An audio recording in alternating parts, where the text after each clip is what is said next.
Hello everyone, welcome to Omcast movie outlook. और आज की जो मूवी रिव्यू होने वाला है, यस आई नो कि इस मूवी को मैंने आज नहीं देखा, एक्चुअली बहुत टाइम पहले देखा था। बताता हूँ मतलब इस मूवी का जो प्रीमियर था, उस प्रीमियर के लिए मैं था।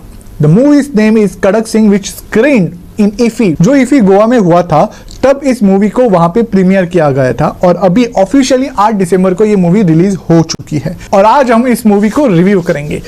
एग्जैक्टली मतलब जो ट्रेलर में दिखाया गया है कि जो हाइप है, जो साइकोलॉजिकल थ्रिलर मूवी जो इसको बताया जा रहा है, वो एक्चुअली में वैसी है या नहीं, चलिए देखते हैं। The movie starring legendary actor Pankaj Tripathi, Sanjana सांगी एंड पार्वती। ये जो ऐसे एक्टर्स है ना, जो इस मूवी को, इनके जो कैरेक्टर्स है वो परफेक्टली सूट करते हैं इन एक्टर्स को। मतलब जिस तरीके से वो जो साइकोलॉजिकल थ्रिलर का वो ड्रामा मतलब वो क्रिएट करने की कोशिश कर रहे थे, उस हिसाब से ये कैरेक्टर्स इन एक्टर्स को देने ही चाहिए थे। बेसिक प्लॉट यही है कि ए.के. श्रीवास्तव, जो पंकज त्रिपाठी रोल कर रहे हैं, an officer of the department of financial crimes, is diagnosed with a retrograde amnesia. मतलब छोटा छोटा याद रहता है और छोटा छोटा याद नहीं रहता। मतलब कुछ बातें याद रहती है और कुछ बातें याद नहीं रहती। मतलब ऐसा नहीं कि पूरा कुछ भूल गए है, कुछ बातें याद है, कुछ बातें याद नहीं है। और despite which he solves the case of a cheat fund scam by listening to different perspective of who he was and how he came to the hospital. पहले उसकी बेटी आती है जो उसको पता ही नहीं कि वो एग्जिस्ट भी करती है, मतलब उसको लगता था उसका सिर्फ एक ही बेटा है। बाद में बेटी के बाद आती है गर्लफ्रेंड। हाँ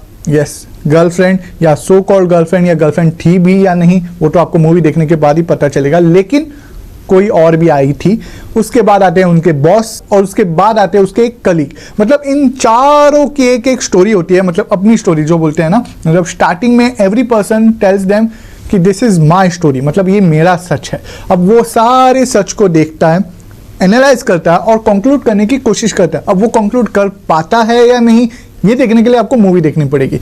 और मतलब कॉन्सेप्ट जो ट्रेलर में इसका दिखाया गया था वो एक्चुअली में बहुत ही इंटरेस्टिंग था। बिकॉज जस्ट इमेजिन एक पर्सन जो इतने बड़े पोस्ट पे होता है, एक बहुत बड़ा स्कैम इन्वेस्टिगेट कर रहा होता है और उसी वक्त एक एक्सीडेंट होता है जिसकी वजह से वो अस्पताल पहुंचता है, उसकी मेमोरी लॉस होती है, मतलब कुछ मेमोरीज लॉस होती हैं। पॉइंट इज, जो मेमोरी लॉस हुई है उसी में उसके बहुत सारे आंसर्स थे। मतलब जो उस स्कैम के रिलेटेड, उसके पर्सनल लाइफ के रिलेटेड सारे आंसर्स जो वो लॉस की गई मेमोरी थी उसी में थे, और वही मेमोरी आ नहीं रही थी, जिसकी वजह से सब लोग वही ट्राई कर रहे थे कैसे भी करके वो मेमोरी उसकी वापस आ जाए।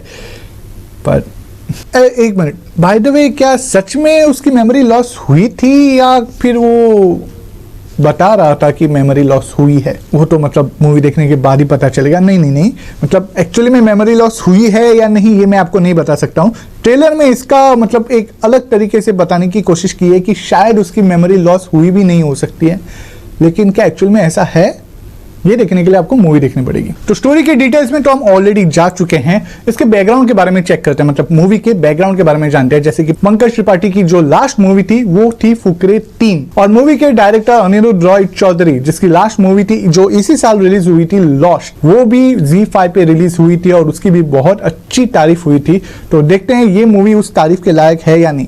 विद रिगार्ड्स टू स्टोरी, देखो स्टोरी बहुत ही अच्छी है, कॉन्सेप्ट बहुत ही अच्छा, अलग है, नया कुछ देखने को मिलता है। लेकिन जो बताया गया कि ये साइकोलॉजिकल थ्रिलर है, नहीं, थ्रिलर ऐसा महसूस नहीं होता। साइकोलॉजिकल को थोड़ा सा साइड में रखते हैं, थ्रिल जो होता है ना वो फील नहीं होता। हालांकि कुछ टाइम के लिए हम क्यूरियस जरूर होते हैं कि यहाँ पे क्या हुआ होगा और क्या कुछ नहीं हुआ होगा, मतलब ये क्यूरियोसिटी होती है। लेकिन जो थ्रिलर मूवीज होते हैं, जो थ्रिल हम महसूस करते हैं ना, वो महसूस उतना नहीं होता। But that doesn't mean story बहुत ही डल है।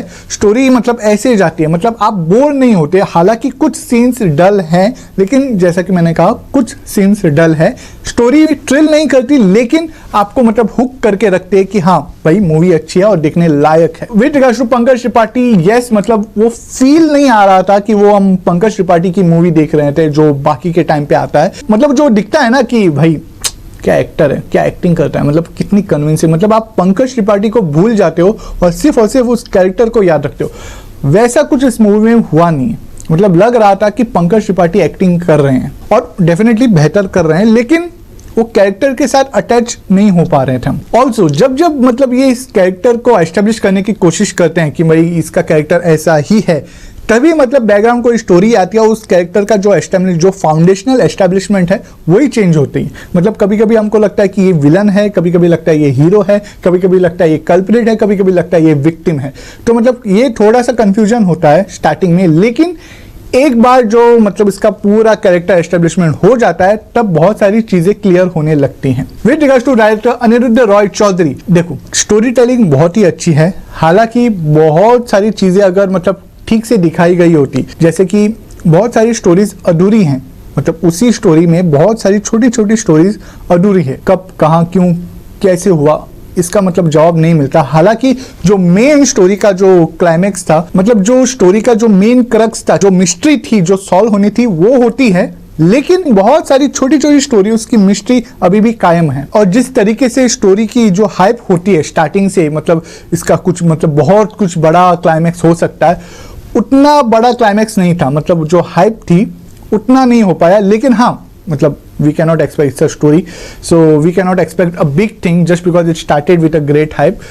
But yes, we expected something, मतलब some drama at the end, but it was not that, because overall story आपको हुक करके रखेगी, मतलब आपको ये जानने के लिए मजबूर करेगी कि exactly ये स्टोरी जाती कहाँ है। जैसे कि मैंने कहा क्यूरियस, मतलब थ्रिल नहीं, curious. With regards to songs है, मतलब आप एक बार जब मूवी देखोगे तब आप जो सुनोगे तभी सुनोगे, उसके बाद मतलब आपको याद नहीं रहेंगे। सो ये सॉन्ग्स का हाल है। विद रिगार्ड्स टू विजुअल्स, हाँ विजुअल्स अच्छे हैं, स्पेशली जब पास्ट में जाते हैं, प्रेजेंट में आते हैं, मतलब अच्छी तरीके से ट्रांजिशन किया गया है। So heads off for that. Okay, उनका तो बता भी दो कि ये मूवी किसके लिए है और किसके लिए नहीं है।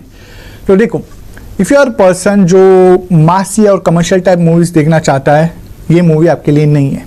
Secondly, if you are a person जो साइकोलॉजिकल थ्रिलर या थ्रिलर मूवी देखकर मतलब सोचता है कि ये थ्रिलर मूवी होगी, शायद मतलब इसको देखने के बाद थ्रिल महसूस होगा, चलो देखते हैं, ये वैसी वाली मूवी नहीं है। ये मूवी ऐसी है कि you can see this movie if you are a person जिसको अभी थोड़ा बहुत फील गुड करने वाली मूवी देखनी है तो आप देख सकते हो। मतलब हैप्पी मूवीज होते हैं ना, वो देख सकते हैं। आई नो कि मतलब कहाँ थ्रिलर मूवी, कहाँ हैप्पी टाइप मूवीज, बट हाँ ये मूवी के एंड में आप सेटिस्फाई होंगे। जो आपको कश्मकश होती है ना उस कैरेक्टर के रिगार्डिंग कि ये शायद ऐसा होगा या वैसा होगा, मतलब एट द एंड जो पंकज त्रिपाठी का कैरेक्टर आप चाहते हो वही होता है।